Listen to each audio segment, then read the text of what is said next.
Oke, nah jadi untuk sertifikasi itu cukup sederhana ini, Mas Holi. Ya, Anda kita minta untuk melengkapi APL 1 dan APL 2. Ya.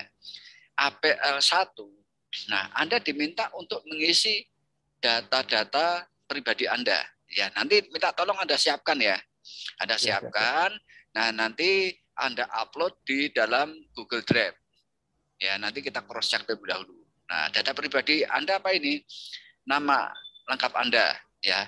Ini jangan sampai ini ya, jangan sampai keliru. Itu beberapa kali itu peserta keliru untuk menuliskan namanya sendiri, gitu ya. Sebagai contoh N-nya double, ternyata cuma ditulis 1, nggak ada hanya. Nah, habis itu diminta untuk melakukan merevisi. Nah, untuk merevisi sertifikat dari BNSP itu perlu waktu sekitar 2-3 bulan. Prosesnya agak lama ya, dari awal lagi ya, dan jadi pada keliru gitu ya. Nah, namanya minta tolong sesuai ditulis sesuai dengan nama KTP atau nama di ijazah gitu ya. Dan yang jelas karena nanti mengajunya kepada formulir APL 1 ini ya. Kemudian nomor KTP. Ya, nah nanti yang Anda pakai KTP ada Mas ya? Ada. Nah, nanti itu menjadi nomor akun dari BNSP, Mas. Ya, jadi akun itu akan dipakai secara terus-menerus ya. Anda saat ini untuk sertifikasi supervisor hubungan industrial. Nah, tapi ke depan Anda juga karir itu kan berjalan terus, berproses terus gitu ya. Misalkan ke depan Anda akan sertifikasi untuk HR manager atau general manager. Nah, masih menggunakan akun yang sama ya. Akun yang sama itu apa? Dari mana? Dari nomor induk kependudukan ini. Ya. Oke, dan ini jangan jangan salah ya. Karena nanti kalau salah ya jelas yang terdaftar beda dengan KTP Anda. Ya. Kemudian tempat tanggal lahir saya kira sudah cukup jelas ya. Kemudian ini dikasih lingkaran atau Anda silang salah satu ya. Bangsaan, alamat rumah ya yang bisa dihubungi ya. Kemudian nomor telepon, email ya minta tolong Anda tuliskan di sini ya. Kemudian pendidikan. Nah, pendidikan Anda apa ini? Terakhir misalkan S1 pertanian ya, minta tolong dituliskan di sini ya. Oke, saya kira data diri cukup jelas Mas ya, ini ya. Cukup. Kemudian Pak. Ya, cukup jelas. Pak. Ya. Data pekerjaan sekarang. Nah, ini minta tolong ini ya. Anda tuliskan nama perusahaan Anda. Ya, jabatannya saat ini, alamat kantornya di mana. Ya, saya kira ini juga cukup jelas ya. Kemudian bagian kedua. Bagian kedua ini tentang data sertifikasi ya, supervisor hubungan industrial ya. Benar ya Mas ya? Ya. Oke, nah, kemudian tujuannya apa ini? Anda isi salah satu ya, bisa Anda beri tanda silang ya atau tanda centang di salah satu ini. Nah, ini tujuannya adalah sertifikasi. Kan Anda baru ya, baru pertama kali ini kan Mas ya. Oke, nah Anda silang yang sertifikasi. Kalau sertifikasi ulang apa? Sertifikasi ulang itu salah satunya misalkan kalau untuk perpanjangan. Nah, sertifikasi ini hanya berlaku untuk 3 tahun ya Mas Doli ya. 3 tahun ya. 3 tahun ya. Jadi kalau misalkan kurun waktu 3 tahun itu habis, nah Anda bisa sertifikasi ulang. Ya, tapi saya kira nggak perlu sertifikasi ulang. Harus sudah upgrade ke posisi yang lebih tinggi. Ya kan, saya harapkan seperti itu. Ya, oke. Ya, jadi maksudnya ya ini yang jadi minta tolong Anda nanti silang yang sertifikasi. Kemudian unit kompetensi ini ya. Ada 11 Mas. Ada 11 yang perlu Anda lengkapi. Ya. Yang Anda lengkapi ada 11 ini. Menyusun uraian jabatan. Ya, kemudian menyusun SOP, mengevaluasi efektivitas standar operasional prosedur, ya.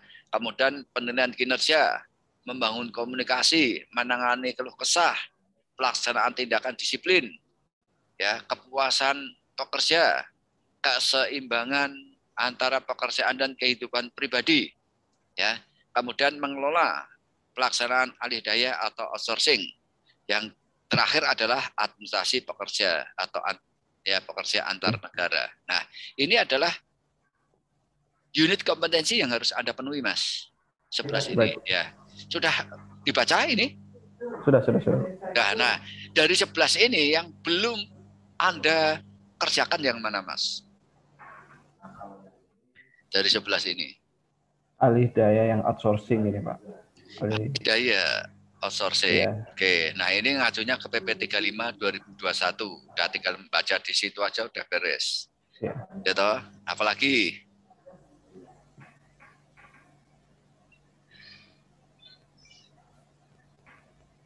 Administrasi pekerja antar negara itu orang Denmark, Anda pasti juga ada ya. Kayak ada, Pak. Gitu. Nah, ya.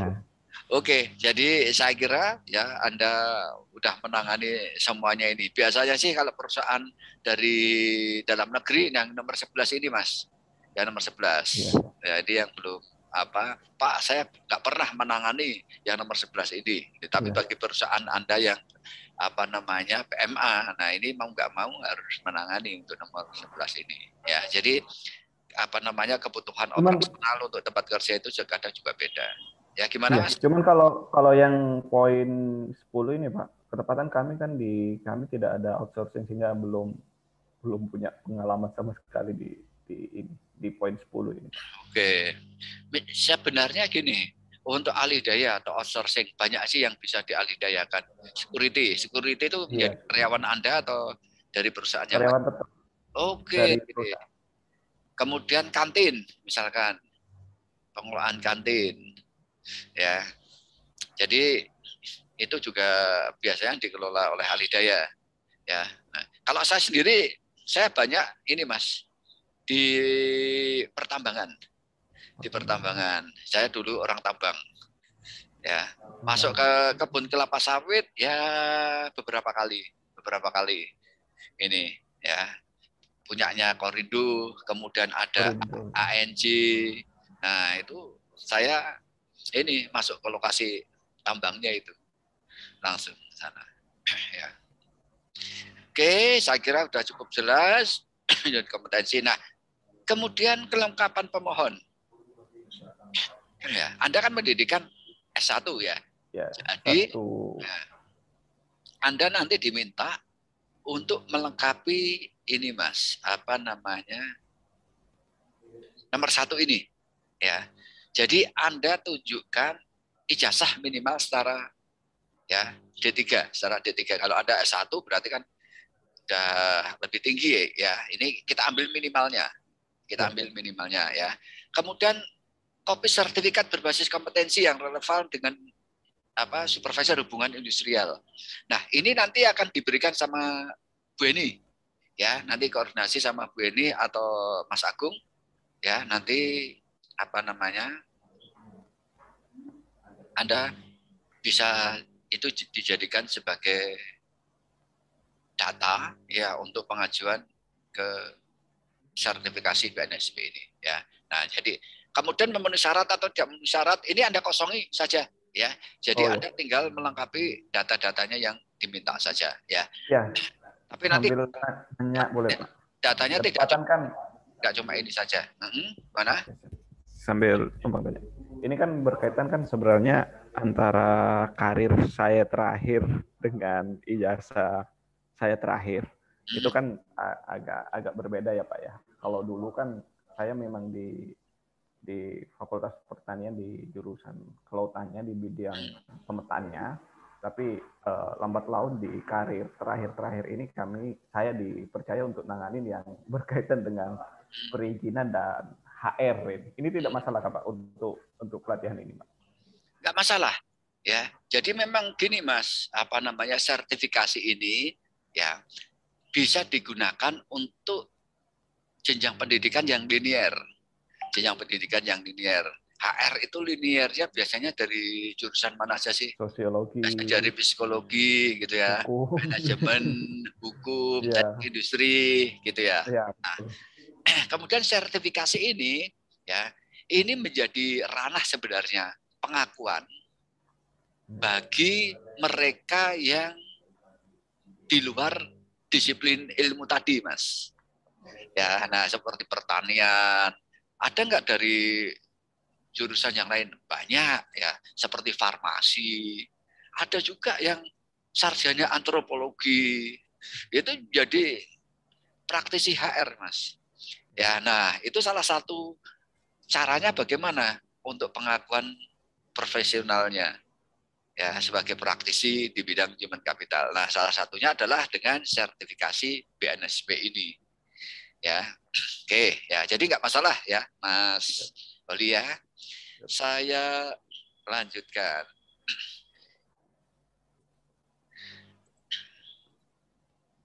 Nah, kalau Anda sudah mengisi ini ya, nanti Anda tuliskan nama Anda ya dan tanda tangan. Ya, nama Anda dan tanda tangan. Kemudian tanggalnya ya. Tanggalnya mungkin Anda tuliskan saja 1 Juli. Ya, ya. Oke, ya jadi pengisian APL 1 seperti itu, Mas. Ada pertanyaan? Cukup, Pak. Cukup ya. Oke. Kemudian Anda dihadapkan pada setelah APL 1, Anda dihadapkan pada ini. Untuk APL 2. Nah, APL 2 Anda bisa lihat di Google Drive juga ya, APL 2 Ya, sudah ada.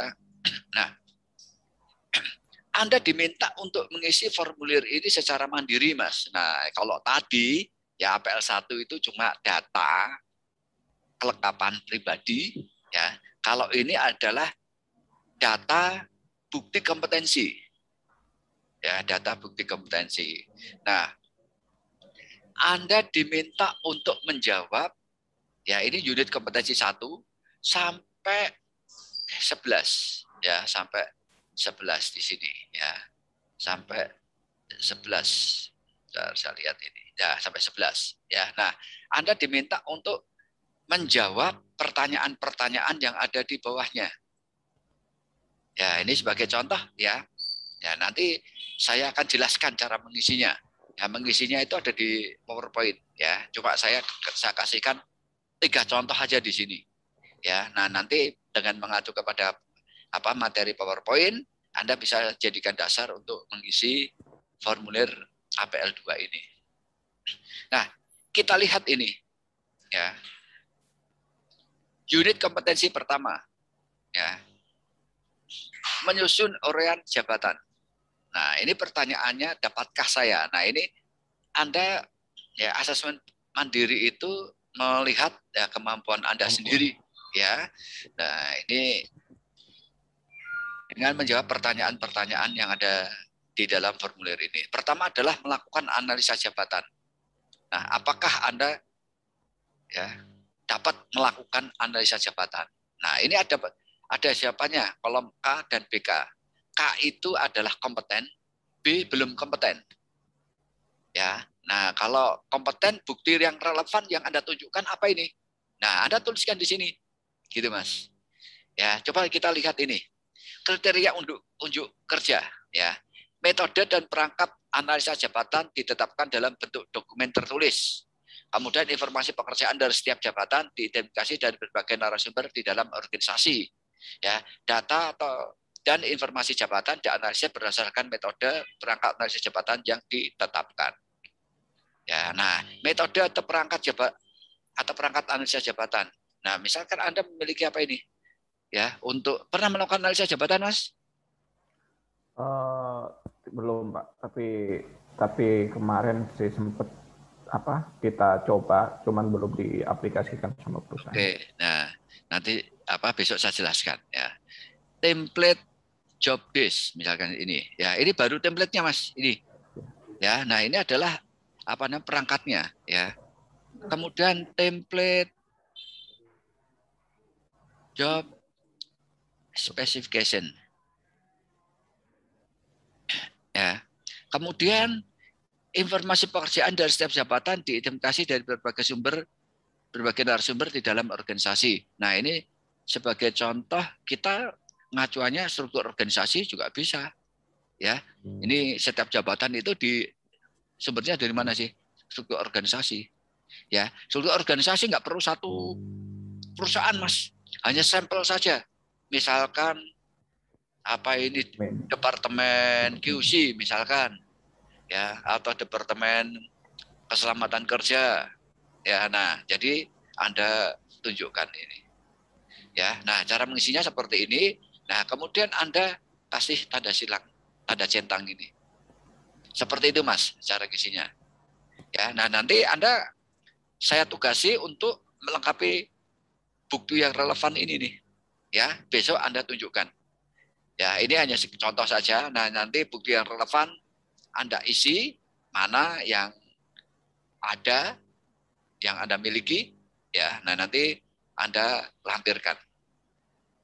Kemudian menetapkan uraian jabatan. Nah, komponen uraian jabatan ditentukan sesuai format job desk yang telah ditetapkan. Nah, ini ya template-nya, formatnya. Nah, uraian jabatan, setiap posisi jabatan dibuat berdasarkan data dan informasi jabatan yang telah dikumpulkan. Uraian jabatan ditetapkan berdasarkan standar SOP yang berlaku di organisasi. Nah, ini sebagai contoh, ini baru template. Kemudian Anda di lapangan banyak untuk posisi apa ini, Mas? Kenapa, Pak? Nama jabatannya yang paling banyak, misalkan operator atau mekanik atau apa ini? Bagian apa? Nama jabatannya, job desk apa yang perlu Anda tunjukkan nanti? Humas contoh. Nanti humas, Pak. Humas ya, job desk Iya. humas, misalkan ini ya, job desk humas ya. Kemudian job spek ya dari humas ya. Humas staff ini ya atau Humas apa? staff. Humas Ya, staff. humas staff. Ya, oke. Ya, Anda tunjukkan. Udah. Nah, ya jadi untuk bukti kompetensi nomor 1, nah Anda bisa tunjukkan ini, Mas. Ya, template job desk seperti apa, template job speknya seperti apa, gitu ya. Kemudian struktur organisasi. Nah, kemudian yang kedua adalah job desk yang sudah diisi. Ya, kalau yang pertama adalah baru template-nya, kemudian yang kedua adalah job desk dan job spek yang sudah diisi. Seperti itu. Ada pertanyaan? Nah, ini kita centang lagi. Nah, seperti ini cara ngisinya. Cukup jelas ya, Mas? Cukup. Oke. Cukup. Kemudian nomor 2. Nah, ini berkaitan dengan SOP MSDM. Ya. Pernah membuat SOP, Mas? Pernah, Pak. Nah, pernah ya. Nah, kita lihat ini ya. Di sini dapatkah saya menganalisis faktor-faktor penyusun SOP? Nah, ini kriteria unjuk kerjanya ya, bisa kebijakan SDM ya, proses bisnis. Kebijakan SDM itu apa ini? Sebagai contoh adalah mungkin ada juklak penyusunan SOP.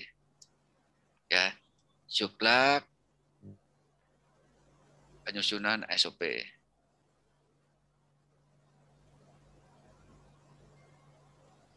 Kemudian proses bisnis. Nah, ini flowchart misalkan yang Anda mau buat itu untuk apa ini? Untuk posisi apa? Untuk proses bisnis di apa? Misalkan flowchart of exit interview. Nah, ya. Ada yang mau resign ini, misalkan flowchart of recruitment. Nah, ya, jadi macam-macam ini, Mas. Ya. Nah, nanti Anda tunjukkan salah satu saja. Ya, saya ini hanya beberapa hanya sampel saja. Ya. Oke, ya. Kemudian setelah Anda ada juklaknya penyusunan SOP, flowchart-nya gitu ya. Nah, kemudian Anda tunjukkan Mas SOP yang Anda pernah Anda lakukan. Ya, misalkan ya, di atas itu kan SOP tentang exit interview dan rekrutmen. Nah, Anda tunjukkan misalkan SOP rekrutmen seperti ini. Nah, ya, jangan lupa beri tanda silang. Nah, jadi mengisinya seperti ini, Mas. Ya, oke. Untuk nomor 2 sudah cukup jelas ya. saya lanjutkan. Nah, ini mengevaluasi efektivitas standar operasional prosedur. Nah, tadi adalah yang pertama itu bagaimana menyusun. Nah, kalau yang kedua adalah mengevaluasi. Ya. Nah, Anda pernah melakukan HR audit? Belum, Pak. Itu berkaitan ini ya, Pak ya. Kalau yang ini maksudnya apa itu? Kita kan ada SOP-nya. Maksudnya Nah, indikator kesuksesan dari penerapan SOP itu ya, Pak ya. Kalau yang ini. ini nomor 3 ini mengevaluasi efektivitas ini, apa namanya, SOP itu sudah dijalankan dengan benar atau belum. Oh ya. Ya, di lapangan itu, misalkan yang dituliskan dalam SOP, ya tahapannya adalah 1, 2, 3, 4, 5. Nah, apakah di lapangan itu dijalankan sesuai dengan tahapan itu 1, 2, 3, 4, 5? Ya, kalau ternyata ya hanya tahapan 1, 2, kemudian loncat 4, 5, 3 tidak. Nah, itu kan perlu dilihat ini. Yes. Kenapa 3 itu tidak dilakukan? Ya, kalau dalam audit itu kan menjadi temuan, Mas. Ya, Ya, ya. karena tidak dilakukan. Nah, caranya gimana? Ya, SOP-nya dirubah atau yang 3 itu dilakukan. Seperti itu.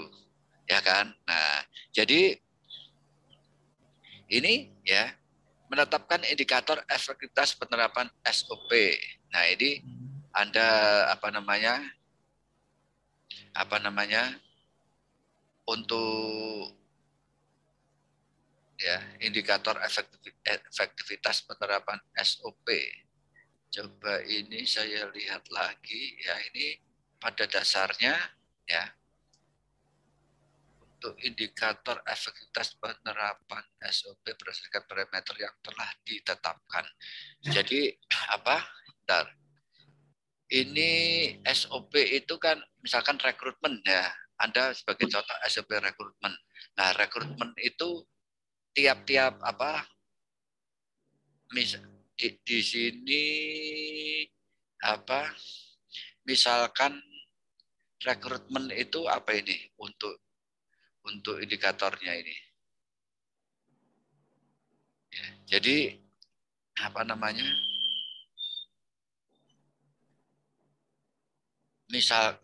Misalkan rekrutmennya pencapaiannya 2 bulan gitu, Mas. Ya, jadi ya setelah Anda mendapatkan formulir permintaan tenaga kerja, kemudian Anda lakukan proses. Ya, dalam SOP harus dipenuhi misalkan 2 bulan. Ya, minimal 2 bulan. Nah, itu 2 bulan itu bisa tercapai atau tidak? Maksudnya seperti itu, Mas. Ya, jadi apa namanya? Ini misalkan ya SOP rekrutmen ya. Ini misalkan proses rekrutmen ya, ya. Pencapaian apa?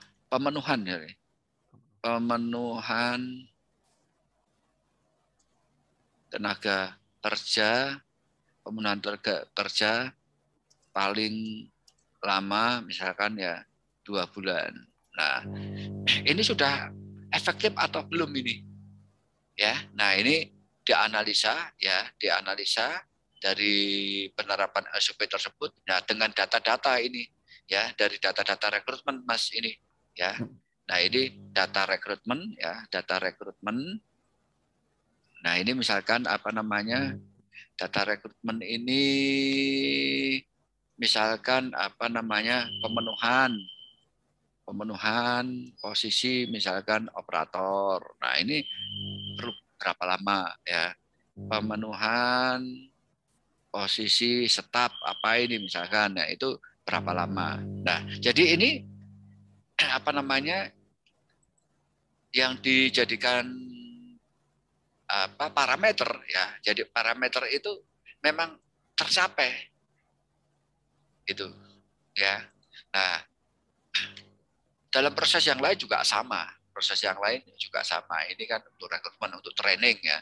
Untuk training misalkan ya dari apa namanya, jadi SOP itu ada misalkan pengajuan ya training itu harus ditandatangani oleh GM atau direktur. Nah, Anda itu semuanya ditandatangani atau tidak gitu ya. Jangan cuma mengirimkan pelatihan. Nah, jadi tergantung ini indikator efektivitasnya apa. Ya, tiap proses beda-beda. Nah, ini sebagai contoh saya contohkan yang rekrutmen ini, Mas. Ya. Oke, nanti perlu saya tulis aja di sini sebagai sampel. Coba nanti biar Anda bisa mengacu ke sini. Oke, ya. Nah, kalau sudah nanti dikasih tanda silang ini. Ya. Oke, nah gambarannya seperti itu. Saya kasihkan contoh 3 saja dulu. Ya. Nah, nanti Anda lengkapi semuanya ini, Mas. 11. Ya, nah, untuk melengkapi 11 itu saya jelaskan dengan PowerPoint. Nah, biar Anda punya gambaran. Ya. Nah, ini perkenalan saya ini. Ya, ini background saya ya dari pendidikan, kemudian juga keahlian saya ya dari pembekal sertifikasi ya sampai menjadi konsultan, advisor di perusahaan. Nah, buku alhamdulillah sudah cukup banyak ini saya tulis ini ya. Kalau HCM 40 ini ada ini yang terakhir ya. Kemudian sertifikasi. Nah, ini pada dasarnya Anda kenapa masih ikut program sertifikasi ini? Diminta oleh amanat, atasan. amanat permen ya Pak ya, peraturan Oke, menteri. peraturan menteri ya. Jadi Ya, peraturan menteri itu sebenarnya sudah cukup lama ya, 2019 ya, ya, bulan Juni ya. Nah, tapi semuanya proses ini ya berkaitan karena itu berkaitan dengan budget, berkaitan dengan waktu yang tersedia kayak gitu kan ya. Nah, cuma ini menjadi sebuah kewajiban ya bagi praktisi SDM semuanya untuk melakukan ya uji sertifikasi. Nah, kemudian pendidikan. Nah, ini saya contohkan tadi Mas, syarat peserta supervisor. Nah, ini sama di dalam APL 1 tadi ya APL 1. Nah, ini sebagai contoh ya. Nah, Anda nanti tunjukkan ya ijazah Anda S1, kemudian sertifikat, kemudian surat keterangan kerja, CV dan lain-lain ya. Nah, ini kelengkapannya ya dari beda. Nah, kemudian dasar acuan kompetensi. Dasar acuan kompetensi apa sih? Dasar acuan kompetensi adalah Kepmen 149 tahun 2020. Nah, ini sebagai dasar acuannya untuk untuk sertifikasi saat ini. Kalau sebelumnya itu menggunakan Kepmen tahun 2014, Mas. Ya, tapi sejak 2020 dilakukan update. Ya, nah nanti dokumennya Anda Google Search itu bisa ini langsung ketemu. Ya. Kemudian skema kompetensi IR supervisor apa? 11 ya seperti yang saya jelaskan ya. Tadi ada 11 ini. Ya, nggak perlu saya ulang. Saya lanjutkan. Nah, kemudian bukti kompetensi yang perlu Anda tunjukkan. Ya, bukti kompetensi yang bisa Anda tunjukkan adalah portofolio berupa alat kerja dan hasil kerja sehari-hari di tempat kerja Anda. Ya, yang Anda lakukan di dalam pekerjaan Anda sehari-hari itu apa? Alat kerja, hasil kerja, ya. Alat kerja itu sebagai contoh apa? Misalkan peraturan perusahaan, kemudian ada SOP, ya. Ada misalkan peraturan pemerintah, ya itu alat kerja Anda itu, ya. Kalau hasil kerja itu ya menggunakan alat kerja tersebut ya kemudian itu menjadi dasar Anda untuk melakukan pekerjaan. Seperti Anda melakukan tanda tangan kontrak kerja dengan karyawan, itu kan hasil kerja, ya. Kemudian Anda melakukan wawancara calon karyawan, ya itu kan hasil kerja Anda, ya kan? Ya, jadi portofolio macam-macam ini, ya. Nah, tapi kalau misalkan ya dalam unit kompetensi tersebut ada yang belum Anda lakukan. Ya, sebagai contoh tadi outsourcing gitu ya. Nah, portofolio bisa berupa hasil simulasi atau penugasan untuk fresh graduate. Ya, jadi misalkan gini, Mas Holly kan sudah sebagai praktisi, experience gitu ya. Nah, misalkan ya berkait dengan outsourcing gitu ya. Saya minta Anda membuat kontrak kerja outsourcing. Nah, itu adalah simulasi draft itu, Mas. Ya. Nah, itu nanti Anda bisa jadikan sebagai bukti kompetensi. Seperti itu. Ya, jadi masih berupa draft nggak apa-apa. Ya, jadi Anda nanti apa namanya tergantung ini ya yang mau Anda jadikan sebagai bukti kompetensi apa ya. Oke, ya jadi bukti kompetensi ini bisa berupa beragam ini. Ya, Mas ya. Iya. Oke, ya. Ada pertanyaan? Cukup, Pak. Cukup ya. Iya. Saya lanjutkan. Nah, ini pertanyaan pertama tentang unit kompetensi 1. Apakah Anda dapat menyusun uraian jabatan? Nah, bukti kompetensi yang bisa Anda tunjukkan apa? Beragam ini ya. Kalau tadi di dalam formulir saya hanya tunjukkan template-nya saja. Ya, template job desk, template job spec. Nah, ini bukti kompetensi yang bisa Anda tunjukkan sebenarnya beragam ini. Ya, bisa tentang SOP penyusunan uraian jabatan atau juklaknya, ya. Kemudian alat pengumpul data untuk melakukan uraian jabatan, ya seperti Anda nyebar kuesioner, angket atau form wawancara dengan narasumber, ya. Kemudian hasil uraian jabatan, ya bisa job desk, ya job spec, ya. Kemudian ya ada SK direksi, ada penugasan Anda untuk membuat job desk, ya untuk melakukan uraian jabatan, internal memo, ya. Nah, kemudian misalkan dengan narasumber harus ada apa Anda lakukan dengan wawancara. Nah, ini bisa Anda tunjukkan, mungkin ada daftar hadirnya, ya atau undangan. Anda kirim email kepada narasumber untuk menyusun jadwal atau waktu melakukan wawancara misalkan. Atau dokumentasi, ya proses penyusunan, ya ada foto atau ini, ya monggo silahkan. Ya, jadi bukti kompetensinya bisa beragam ini, Mas. Ya. Oke, saya kira sudah cukup jelas untuk nomor 1. Kemudian nomor 2, apakah Anda dapat menyusun standar operasional prosedur? Nah, ini berkaitan dengan SOP ini sebenarnya beragam. Ya, tadi sudah saya jelaskan ya. Jadi SOP ya tentang penyusunan SOP atau juklaknya gitu ya. Atau nah ini misalkan SK direksi untuk bagaimana menyusun SOP, ada internal memo ya. Nah, kemudian hasil penyusunan SOP itu sendiri ya seperti SOP training, SOP rekrutmen, SOP promosi mutasi itu bisa Anda jadikan sebagai bukti kompetensi. Atau dokumen-dokumen untuk proses pengerjaan tersebut. Misalkan daftar hadir, undangan, dokumentasinya. Nah, Anda bisa tunjukkan sebagai bukti kompetensi. Ya, jadi beragam ya ini ya, Mas Olia. Ya. Kemudian nomor 3. Nah, di sini Anda mengevaluasi efektivitas standar operasional prosedur. Nah, evaluasi pelaksanaan SOP MSDM bisa mereview, mengaudit, atau melakukan perubahan SOP. Ya, kalau tadi sebagai contoh adalah berdasarkan parameternya, ya Anda review. Ya, misalkan pemenuhannya untuk rekrutmen maksimal adalah 2 bulan. Nah, Anda tunjukkan data-datanya. Ya, data-data itu memang dalam SOP itu sudah terpenuhi atau belum.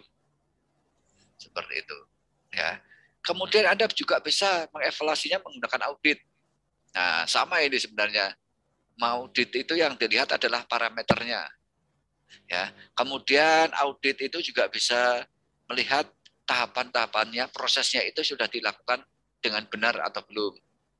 Ya, nah jadi atau mengevaluasinya melakukan perubahan SOP ini, ya karena misalkan ada di lapangan tidak sesuai gitu. Nah, Anda lakukan perubahan.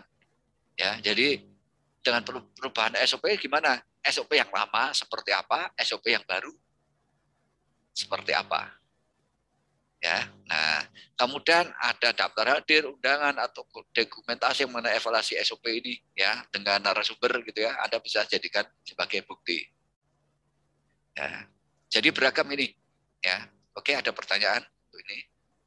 Cukup, Pak. Pak, Cukup ya? nanti kalau untuk contoh nih, kadang kan kalau untuk di sini kan biasanya yang konsep di tempat kami ya Pak ya, yang konsep untuk SOP adalah di bagian HR, di HR.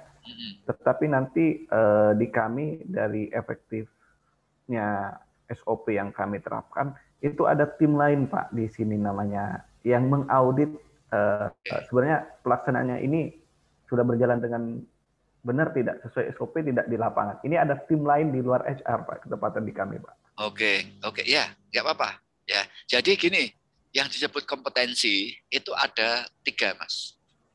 Ya, aspek dari kompetensi. Pertama adalah knowledge, ya. Anda mesti paham ya tentang ya apa namanya proses tersebut ya. Yang kedua adalah berkaitan dengan skill, keterampilan. Ya. Kemudian yang ketiga adalah attitude. Apakah ada perubahan sikap atau attitude. Nah, kalau misalkan Mas Holi tidak menangani sendiri, nah setidaknya secara knowledge itu Anda tahu. Jadi itulah yang mulai kompetensi itu kita lihat dari dasarnya dulu, Mas. Cakupan dasarnya dulu, ya. Dari si knowledge dulu, ya. Baru kemudian keterampilan, ya. Attitude, nah itu lebih dalam lagi, ya. Tapi nanti kita nggak 11-11-nya kita lakukan apa namanya untuk uji itu semuanya, Mas, ya. Karena apa? Sebenarnya sertifikasi ini juga menjadi ranah Anda ke depan, ya, untuk melakukan inovasi, untuk melakukan improvement terhadap pekerjaan Anda.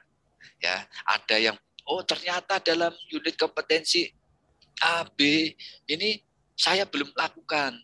Ya, dengan ikut sertifikasi ini, nah itu menjadi harapan kita adalah ya Anda kemudian lakukan improvement, perbaikan di tempat kerja Anda. Seperti itu ya, Mas Yuli ya. Nomor 4. Nah, apakah Anda dapat mengelola proses penilaian kinerja individu? Nah, ini berkaitan dengan KPI. Ya, saya kira Anda juga dinilai toh ya KPI Anda. Nah, itu acuannya apa dulu ini? Anda bisa tunjukkan sebagai bukti kompetensi. Misalkan di dalam PP ya peraturan perusahaan, di dalam PKB peraturan kerja bersama ya. Kemudian ada SK direksi biasanya awal tahun atau di pertengahan tahun itu minta untuk mengisi ya internal memo gitu ya, juklak ya, manual untuk proses penilaiannya seperti apa. Nah, ini bisa Anda jadikan sebagai bukti kompetensi Anda. Ya, saya kira nggak begitu masalah. Tinggal nanti dokumennya Anda cari ini, Mas Oli. Ya. Kemudian yang kelima, apakah Anda dapat membangun komunikasi organisasi yang efektif? Nah, ini bagaimana kita membangun komunikasi organisasi? Ya, ini program komunikasi dalam organisasi mungkin kita bisa lihat ya di dalam PP atau PKB ya, bisa berupa apa ini program komunikasi.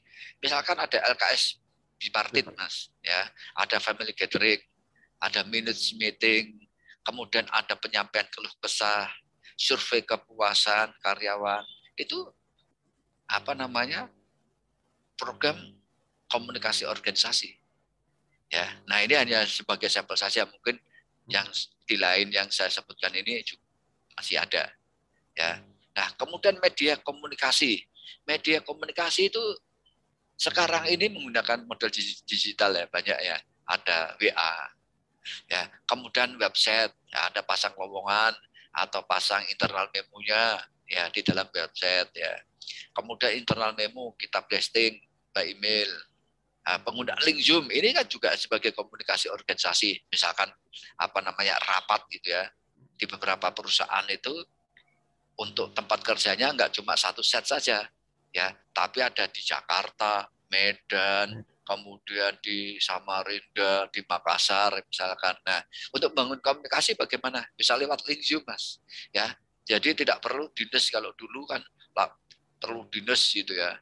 untuk koordinasi dengan set tersebut. Nah, kalau sekarang sudah cukup efektif ini penggunaan Lingju. Ya, nah, oke. Untuk nomor 5 ini ada pertanyaan? Cukup jelas. Cukup ya. Saya lanjutkan. Nomor 6. Apakah Anda dapat menangani keluh kesah pekerja? Nah, ini bukti kompetensi yang bisa Anda tunjukkan adalah mungkin di dalam PP atau PKB tentang bagaimana menangani keluhan pekerja. Ya, atau ada SK, internal memo gitu ya. Kemudian program pelaksanaan penyampaian keluh kesah gitu ya. Nah, itu Anda bisa tunjukkan ya. Nah, misalkan penyampaian keluh kesah itu ada misalkan di dalam website gitu ya, ngisi formulir ya. Kalau zaman saya dulu masih ini menggunakan kotak saran, Mas. Ya, ada kertas itu dimasukkan. Ya, kalau ada keluhan-keluhan, ya misalkan contohnya sederhana gitu ya. Ternyata toilet itu tidak dibersihkan tiap hari. Ternyata baunya pesing. Kita mau ke toilet. Nah, itu tinggal kita tuliskan ya dalam kertas saran gitu, kita masukkan ke dalam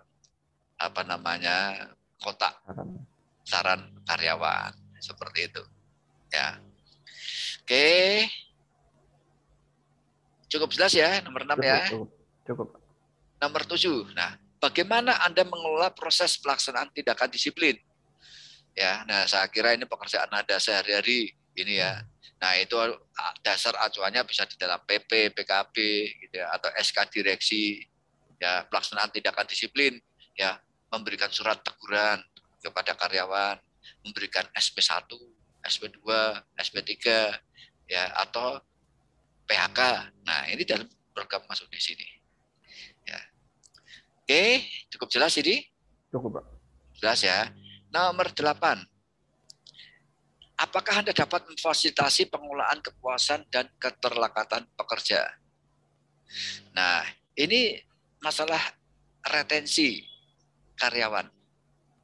Ya, di beberapa tempat itu di perusahaan ya seperti Anda itu retensi ini sangat-sangat penting ini karena tidak banyak ya orang itu mau kerja di set seperti itu. Ya, ini salah satunya ya pengelolaan kepuasan keterlekatan pekerja ini ya agar mau tinggal ya. Saya kira untuk di kebun sawit tidak jauh berbeda seperti saya dulu di perusahaan tambang. Ya, berada di set ya kita di set itu bisa 1,5 bulan 2 bulan itu baru kemudian cuti bertemu dengan keluarga ya kan. Nah, itu jadi agar betah mau tinggal di perusahaan itu ya harus ada program-program ini ya, program khusus ini. Nah, kalau enggak nanti turnover-nya tinggi ya kan. Oke, kita lihat ini ya. Peraturan perusahaan atau PKB untuk pengelolaan kepuasan keterlekatan. Ya, ini banyak ini ya. Misalkan PP dan PKB berkaitan dengan retensi karyawan berkaitan remunerasi gitu Mas. Ya, remunerasi ada tunjangan A, tunjangan B ya. Itu bisa Anda tunjukkan. Ya, atau SK direksi atau internal memo ya berkaitan dengan itu tersebut ya. Kemudian pelaksanaan program pengelolaan kepuasan. Nah, programnya misalkan yaitu tadi ya, ada pemberian bonus, ya, pemberian remunerasi dan lain-lain. Nah, itu bisa Anda tunjukkan ya. Itu tadi retensinya bisa berkaitan dengan remunerasi. Bisa juga berkaitan dengan masalah karir. Ya, orang yang dia cari apa sih? Saya cari adanya kenaikan karir, bidang karir. Anda tunjukkan pasal-pasal ya di dalam PKB itu yang berkaitan dengan karir gitu ya. Keterlekatan pekerja juga bisa ya, masalah ada aktualisasi diri, pelatihan ya, Anda bisa tunjukkan ini ya. Nah, seperti contoh ini ada sertifikasi ini kan untuk melekatkan Anda juga ya. Kemudian survei ya, ada tersendiri program survei pengelolaan keterlekatan pekerja. Nah, kalau di perusahaan Anda ada survei kepuasan pekerja atau karyawan, Anda bisa jadikan sebagai bukti kompetensi ini ya, Mas Oli. Oke, nomor 8 ini ada pertanyaan. Cukup, Pak. Cukup ya. Nomor 9.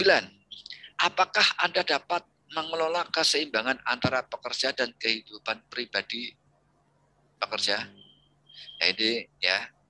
Nah, ini Anda bisa lihat ini di buktinya di PP atau PKB ya atau di SK direksi ya. Mengelola keseimbangan antara pekerja dan kehidupan pekerja. Misalkan jadwal cuti ya. Jadi apa data-data yang sederhana seperti itu bisa kita jadikan ini sebagai bukti kompetensi ya. Jadwal cuti, rosternya berapa gitu ya. Kemudian apa namanya ada program misalkan ini Mas untuk olahraga ya, misalkan ada yang senang band juga kita beri fasilitas untuk ikut apa bermain musik band gitu ya. Ini biar nggak cuma apa kerja tok gitu loh ya. Jadi perusahaan itu memfasilitasi ini biar yang bersangkutan juga apa namanya ada keseimbangan ya antara dia dan juga hobinya seperti itu misalkan ya. Oke, saya kira nomor 9 cukup ya. Cukup, Pak. Nomor 10. Nah, apakah Anda dapat mengelola pelaksanaan alih daya atau outsourcing? Nah, Anda bisa lihat ini di dalam PP dan PKB Anda. Ya, berkaitan dengan pelaksanaan alih daya atau outsourcing ya. Nah, coba apa namanya yang pekerjaan-pekerjaan itu ya seringkali di dalam proses bisnis itu tidak semuanya dihandle sendiri. Ya, tapi juga ada pekerjaan-pekerjaan yang dikelola oleh perusahaan yang lain. Ya, subkon. Nah, jadi itu Anda bisa jadikan sebagai bukti kompetensi. Gitu, ya, Mas ya. Oke. Nomor 10 ada pertanyaan? Iya, Pak. Pak, kalau untuk yang 10 ini, kalau seumpamanya kita ada kerjasama, tentu kan saya bekerja di sawit ini ya Pak ya, Nah, bekerja sama dengan pihak luar untuk pengangkutan buah, tentu. Itu masuk kategori ini nggak Pak? masuk, masuk. Outsourcing nggak Pak? Oh, Masuk. berarti ada di kami. Ya, misalkan gini, Anda kadang itu juga misalkan ngetes itu ya Mas ya Ya. dengan biro psikologi, misalkan ada apa namanya dengan kampus-kampus, misalkan ya ke tempat Anda kuliah dulu Universitas Trunojoyo kayak gitu. Nah kemudian ada kesepakatan gitu ya untuk melakukan rekrutmen, ya itu juga bisa kita jadikan sebagai bukti kompetensi ini, gitu ya untuk pengetesan dengan biro psikologinya. Nah, itu bisa ya. Oke, saya kira sudah cukup jelas. Kemudian nomor 11 ini ya. Apakah Anda dapat menangani administrasi pekerja antar negara? Nah, ini ya untuk administrasi pekerja antar negara Anda bisa tunjukkan ya di dalam PP dan PKB yang mengatur itu ya atau SK direksi internal memo ya. Kemudian bagaimana pelaksanaan menangani administrasi pekerja antar negara ya prosedurnya, kemudian dokumen yang terkait gitu. Ya sebagai contoh adalah prosedur pengurusan visa tenaga kerja asing ya, kemudian melakukan perpanjangannya ya, dokumen apa saja yang diperlukan untuk pengurusan visa. Ya, nah ini bisa Anda tunjukkan sebagai bukti kompetensinya. Gitu. Ya. Oke, sampai 11 ini ada pertanyaan? Cukup. Cukup ya? Cukup Oke. jelas. Cukup jelas ya. Oke. Nah, ini 11 kompetensi itu nanti Anda lengkapi dengan dokumen-dokumen bukti kompetensi yang sudah saya jelaskan tadi, ya Mas ya. Nah, kemudian bahan uji sertifikasi. Nah, jadi bahan uji sertifikasi, Mas, ini adalah Anda melengkapi APL 1 dan APL 2. Intinya situ ya, sudah saya jelaskan. Yang tadi. Ya. Kemudian presentasi ujian sertifikasi. Nah, ini baru besok akan saya jelaskan untuk presentasinya. Ya. Nah, kemudian untuk APL 1 dan APL 2, nah, Anda lengkapi APL 1 ini.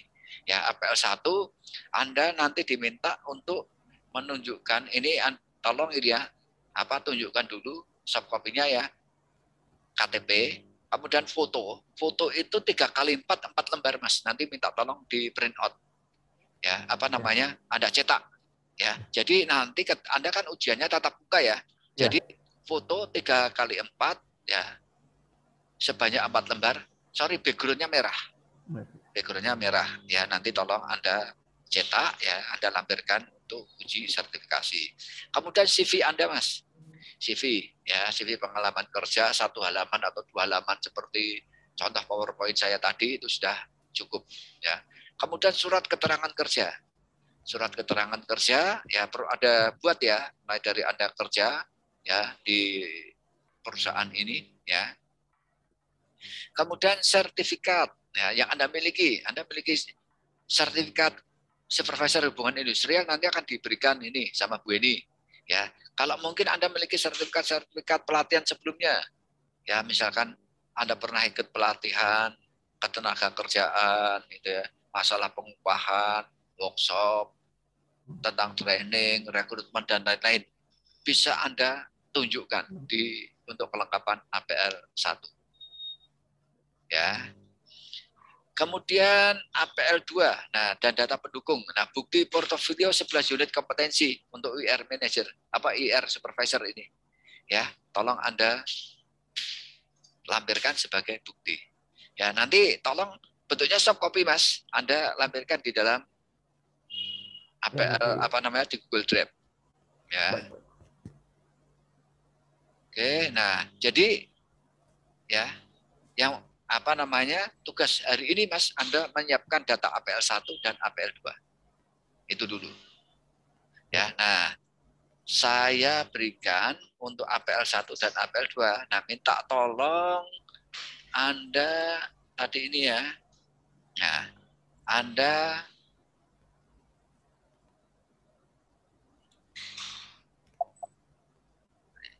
nanti datanya Anda tunjukkan di sini nih. Namanya apa? Holly itu HOLLI, ya betul. LI ini ya. Ya. Nah ini saya berikan foldernya ya. Ini, nah kemudian ini ada data untuk APL 1 ya. Nah nanti minta tolong ya, Anda isi data APL 01 tadi MS Word dan bukti lampirannya Anda kasihkan sini ya, nanti saya cross check terlebih dahulu apakah datanya sudah lengkap atau belum ya. Kemudian APL 02 ya. Anda isi form APL 2 tadi. Nah, kemudian Anda taruh sini ya. Kemudian bukti-bukti dokumennya, Mas. Ya, bukti dokumennya tolong Anda masukkan ke sini nih. Ya. Oke. Nah, saya kira untuk pertemuan kita hari pertama itu dulu, Mas. Ya. Anda melengkapi APL 1 dan APL 2 ya. Nah, jadi tugas Anda itu dulu ya, tolong lengkapi data-datanya ya. Besok akan saya jelaskan bagaimana untuk ujian sertifikasinya, menyiapkan materi presentasi. Ya. Nah, ini dikerjakan ya. Nanti jam 9 saya lihatlah jam 9 malam ya untuk mengupdate sejauh mana apakah sudah dilengkapi semuanya atau belum. Gitu. Ya, kalau mungkin ada kesulitan besok pagi kita diskusikan lebih lanjut. Ya. Baik Pak. Oke, pertemuan pertama itu dulu, Mas Oli. Ada pertanyaan? Siap. Ya, tugasnya banyak itu. Lengkapi APL. Iya, nanti saya isi dulu Pak. Nanti kalau seumpamanya ada yang kurang paham, saya nanti minta bantuan hubungin ya. Bu Heni bisa. Bu Heni ya nanti. Ya. Siap. Atau Mas Agung. Ya, staf kita. Ya. Oke, saya kira itu ya, Mas Oli ya. Oke, good luck ya. Jadi kita ketemu lagi besok. Saya akan menjelaskan mengenai materi presentasi untuk ujian sertifikasi. Ya, saya cukupkan pertemuan kita untuk hari ini ya Mas ya. Terima kasih. Wassalamualaikum warahmatullahi wabarakatuh. Waalaikumsalam warahmatullahi wabarakatuh. Saya tutup ya. Terima kasih banyak Mas Aldi. Good luck.